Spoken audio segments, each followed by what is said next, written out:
이번엔 제대로 녹음되길 바라요. 지금까지 했던 거 녹음이 안 돼서 다 망했거든요.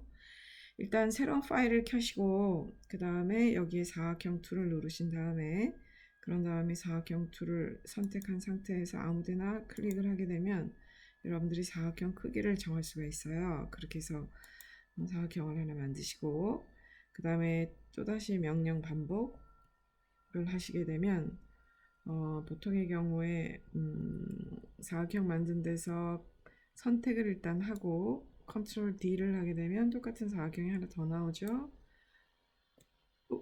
계속 지금 내가 컨트롤 D를 누르고 있어가지고 연결이 됐어요. 자, 그럼 다시 복사를 한번 해보겠습니다. 먼저 사각형 선택을 해결하신 다음에 그 다음에 다시 얘를 선택을 하셔서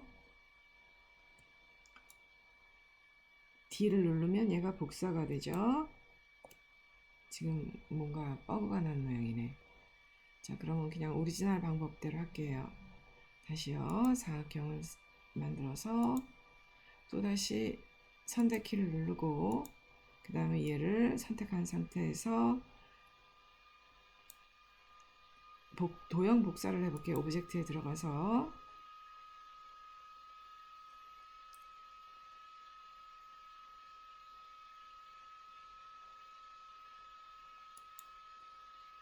여기에서 복사를 하게 되면 똑같은 그게 되죠. 여기서 컨트롤 키가 먹나.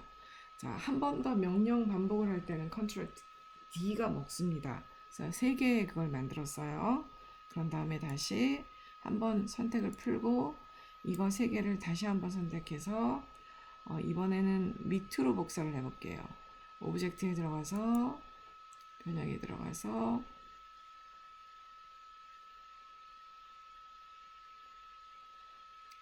이동을 하는데 밑으로 3cm 이동하는데 이번에는 세로로 가로가 아니라 가로는 0 그 다음에 세로는 마이너스 혹은 플러스 3 해서 복사를 해볼게요. 자, 이렇게 됐죠? 컨트롤 D 한 번 더. 그래서 9개를 복사를 했습니다. 전체를 선택을 하신 다음에 얘를 한 번만 더 어떻게 할까? 오케이. 이런 상태에서 지금 여러분들이 하셔야 될 것은 선값을 이거 하나하나를 면을 다른 걸로 채울 거예요. 그래서 일단은요, 이 상태에서 여러분들이 원하는 색깔을 먼저 한번 채워볼게요. 그래서 면값을 더블 클릭하고 예를 들어서 2가지 색깔로 한번 채우겠습니다. 지금 책 68페이지에 나와 있는 거는 밑에 있는 바탕 컬러가 연한 색하고 그 다음에 진한 색이에요. 예를 들어서 여러분들이 맨 처음에 어떤 색을 먼저 할까? 연한 색과 진한 색 같은 톤으로 한다면 뭐 이렇게 해도 괜찮아요. 예를 들어서 이 색깔을 먼저 택하고요. 근데 문제는 뭐냐면 지금 확인을 일단 하기 전에 지금 전체에 지금 한 색깔이 연화색이 들어갔죠. 그럼 이번에는 진한 색을요 여기하고 Shift 키 누른 상태에서 여기하고 지금 3개 한꺼번에 선택이 되네. 자, 이거 눌러서 이번에는 이거보다 조금 진한 색 이 색으로 갈까요? 그래서 너무 진하려나? 라이트 지금 이게 전에 나와 있던 색이고요. 그 다음에 내가 새롭게 찍는 색이 다른 색인데 어떻게 갈까 지금 고민이네요. 이쯤 가보겠습니다.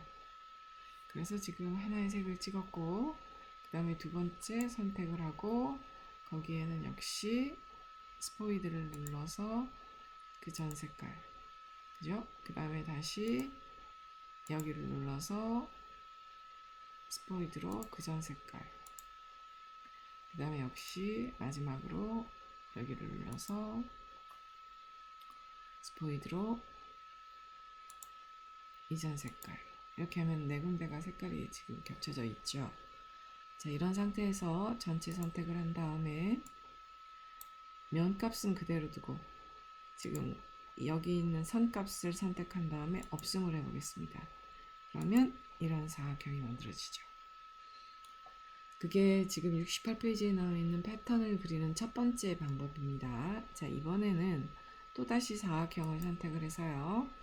이 안에다가 사각형을 넣어 볼 텐데, 일단 얘를 움직이지 않게 하려면 두 가지 방법이 있습니다. 하나는 레이어를 하나 새롭게 꺼내서요. 밑에 있는 레이어를 잠가주는 방법이에요. 이렇게 잠가주고, 위에 있는, 이제는 선택기가 되어도 얘가 선택되지 않습니다. 그래서 지금은 사각형 2를 넣어서 위에 있는 이제 레이어에다가, 레이어 2에다가 작업을 하는데, 이번에는 똑같은 사각형을 하나 그리고요. 사각형을 그릴 때 작업을 편하게 해주기 위해서 사각형 면값은 뭐라 그러나 선값을 한번 일단은 지정을 해 보겠습니다. 그리고 면값은 그냥 처음에는 흰색으로 놓을게요. 이런 상태에서 이 사각형은 지금 전에 그렸던 사각형이 똑같은 사각형이에요. 그런데 우리가 지금 할 것은 얘를 한번 오브젝트의 변형에 들어가서요. 크기를 한번 변형시켜 볼게요. 그래서 보면 크기 조절을 해보면 이 크기가 100%일 땐 똑같은 거고 이걸 90% 하게 되면 얘가 줄어들게 됩니다. 그러면 이런 식으로 크기가 줄어들어요. 자, 문제는 이 크기 줄어든 것을 여러분들이 돌리셔서 Shift 키를 가지고 돌리시게 되면 가장 사각형으로 해서 돌려지죠. 이 두 번째 왜 이렇게 나왔냐면 얘가 첫 번째 사각형과 두 번째 사각형이 똑같이 이렇게 그려진 거예요. 그래서 보게 되면 이 두 번째 사각형을 가지고 우리가 여기에 놓아서 지금 무늬를 만들 텐데 예를 들면 이렇게 해서 이제 무늬를 하나 만들잖아요. 지금 사각형의 라인의 상태가 별로 그렇게 좋진 않습니다. 일단 면값은 없애볼게요. 이런 상태에서 이 라인 값은 여러 가지로 할 수가 있는데 지금 저는 일단은 얘를 한번 복사를 해보고 싶어요. 그러면 두 번째 사각형 지금 내가 원래 썼던 그 컴보다 얘가 복사키가 잘 안 됐네. 그럼 뭐 오리지널로 해서 오브젝트의 변형에 이동해서 들어가서 복사를 할 수가 있죠. 그래서 얘는 지금 이렇게 해서 만드는 것보다 정각형으로 만들어서 다시 복사를 해볼게요. 얘를 복사를 하는 것보다 얘를 복사를 하는 게 훨씬 편할 것 같습니다. 그러면 일단 오브젝트의 변형에 이동에 들어가서 가로로 세로는 없이 해서 복사를 해볼게요. 그럼 두 개가 복사가 됐죠? 컨트롤 D로 해서 복사 명령을 반복하고요.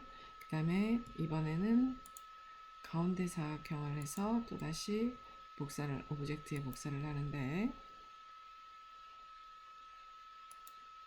이동키에서 가로는 제로를 넣고 세로는 3을 넣게 되면요.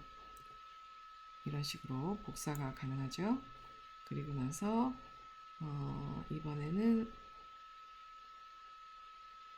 컨트롤 키에서 가운데 사각형에서 또다시 한번 복사를 하는데 오브젝트에 들어가서 변형에 들어가서 이동을 클릭하고 여기에는 이번에는 세로에 마이너스를 치게 되면 이게 위로 복사가 되게 되죠. 그렇게 해서 이런 도형을 만들었고요. 지금 이거를 Shift 키를 눌러서 얘를 일단 없애고 이거 전체를 선택해서요. 이번엔 돌려볼게요. 이때 Shift 키를 누르게 되면 정방향으로만 돌아간다 그랬어요.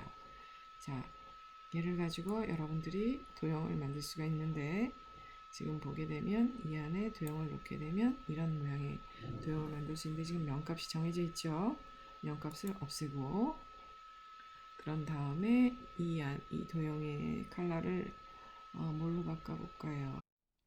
우리가 조금 전에 그렸던 사각형 전체를 등록을 하면 사각형 전체를 선택을 해서 지금 이렇게 선택을 하죠. 그래서 여기다가 끌어다 놓으면 패턴이 되어요. 지금 죄송합니다.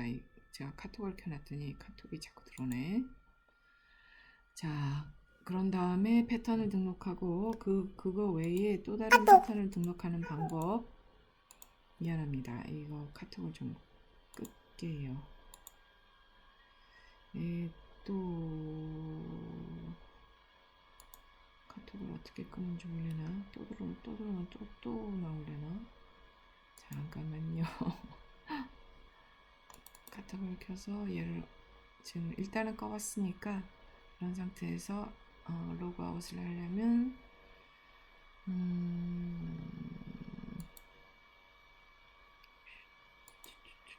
로그아웃 됐다.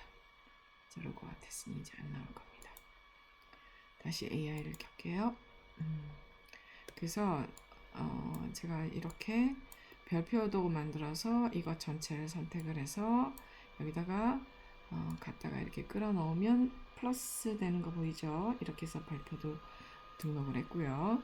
그 다음에 별표를 등록한 다음에 했듯이 별표를 새로 그려서 지금 도형을 그리기만 하면 그 그린 도형에 예를 들어서 이렇게 우리가 그린 별표 찾아서 넣을 수 있고요.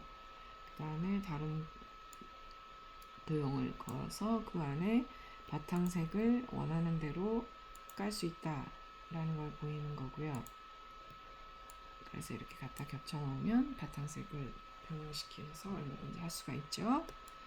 그게 그거였고, 이거는 이제 동그라미를 그린 겁니다. 이 동그라미 패턴은요, 여러분들이 간단하게 동그라미를 클릭해서 동그라미 크기를 정하고, 자, 아까 우리가 사각형에 있던 것처럼 그냥 3mm로 해서 동그라미를 그릴게요.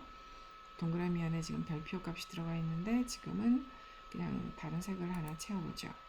이렇게 해서 선값은 없애고 명감을 나눈 상태에서 이 동그라미를 오브젝트에 들어가서 변형에 들어가서 이동을 해보면, 이동을 할 때 가로로 6cm, 그 다음에 세로로는 변하지 않은 0cm, 0mm죠. 그렇게 해서 복사를 하게 되면 동그라미가 이렇게 복사되는 거 볼 수 있잖아요. 컨트롤 D를 하면 한 개가 더 복사가 돼요. 그런 상태에서 얘를 이번에는 Shift 컨트롤 키를 눌러서 첫 번째 동그라미를 선택을 해주고, 첫 번째 동그라미를 역시 오브젝트에 들어가서 변형에 들어가서 이동을 한 다음에 이번에는 세로로 6cm, 가로는 0cm, 0mm, 세로로 6mm 이렇게 해서 또다시 복사를 해주게 되면 아래로 복사가 되잖아요. 그러면 이번에 제가 다시 컨트롤 Z를 해서요, 이거 전체를 선택을 한 다음에 이동을 변형을 해서 이동을 해볼게요. 그런 다음에 이번엔 가로가 아니라 세로로 6cm 그래서 복사를 하게 되면 이렇게 되죠. 한 번 더 컨트롤 D 해서 이거 전체를 선택을 해서 등록을 하게 되면요, 이 두 가지 여기다 하면 플러스가 나오죠. 내가 전체를 선택해서 등록을 했어요. 그런데 이렇게 하게 되면 여러분들이 제가 지금 컨트롤 스페이스 키 누른 다음에 알트 키까지 눌러서 이걸 하나를 설명을 해드린다면, 예를 들어서 우리가 지금 그린 이 도형에다가 조금 전에 그린 이 도형을 채우면 이렇게 무늬가 돼요. 여기서 여러분들이 특이한 점은 뭐냐면 4개가 하나 붙어서 나오는 이런 동그라미 모양이 되죠. 근데 이거를 이렇게 규칙적으로 하고 싶다. 그러면 어떻게 해야 되겠습니까? 이거 전체가 선택 사각형 툴을 선택을 해서요, 이것의 시작점부터 여유분 만큼을 여러분이 더 크게 사각형을 그리면 됩니다. 지금 보게 되면 예를 들어서 이 정도 크기의 사각형을 놓게 되고 이것을 면값을 여전히 없애주고요. 이 두 개를 같이 등록을 하게 되면, 그래서 이렇게 패스로 가져가게 되면 지금 이사각형을 등록했을 때 하고, 그 다음에 이 사각형에는 아까 두 번째 그린 사각형을 넣게 되면 이렇게 규칙적으로 나오죠. 자, 이거는 동그라미만 그려서 넣었을 때는 이렇게 나오고요. 그 다음에 사각형을 그려서 동그라미 사이사이에 여유분을 넣게 되면 이런 식으로 규칙적인 점 모양을 그릴 수가 있다는 겁니다. 이 두 가지를 여러분들이 잘 기억을 해서 작업하기 바래요. 그리고 별표 지금 그리는 거 했고, 동그라미 패턴 그리는 거 했어요.